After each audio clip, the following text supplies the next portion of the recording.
हमसे कहा जा रहा है कि पहले ये एक्सप्रेशन देखिए जो कि -5 the quantity of 4 times x है, और फिर उसके बाद कहा जा रहा है कि हम इसका प्रोडक्ट ऑफ -8 और फिर उस एक्सप्रेशन को आपस में मल्टीप्लाई करें -8 से और फिर उसमें 6 जमा करें। तो पहले एक्सप्रेशन के लिए -5 plus quantity of 4 times x, quantity of 4 times x का मतलब क्या हुआ, इसका मतलब ये हुआ कि 4x, और क्योंकि प्लस का साइन भी जो, तो ये -5 + 4x हो गया। तो ये जो है ये पहला मरहला हो गया। अब उसके बाद हमको कहना है कि प्रोडक्ट -8 और फिर दैट एक्सप्रेशन कौन सा, ये वो एक्सप्रेशन जो हमने पहले स्टेप में हासिल किया था, यानी कि -5 + 4x, ये वाला एक्सप्रेशन।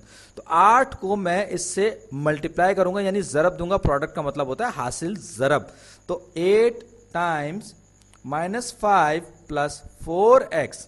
अब मैं चाहूं तो यहां पे बीच में डॉट भी लगा सकता हूं, जो इस बात का इशारा करेगा कि मैं 8 को जरब दे रहा हूं, प्रोडक्ट ले रहा हूं, मैं 8 को जरब दे रहा हूं इस पूरे इस ब्रैकेट के अंदर जो कुछ भी है उसके साथ।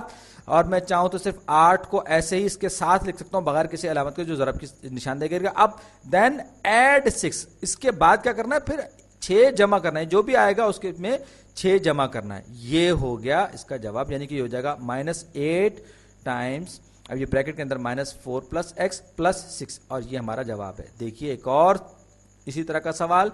अब हमें पहले एक और एक्सप्रेशन कंसीडर करना है, द सम ऑफ 7, यानी कि 7 को हम जमा करेंगे। 7 को किस चीज में जमा करें, the product of -2 and x, यानी कि जब हम -2 और x को आपस में जरब देंगे तो वो हासिल जरब क्या होगा, -2x होगा। तो हम इसको लिख सकते हैं, हम इसको 7 - 2x भी लिख सकते हैं, 7 - 2x।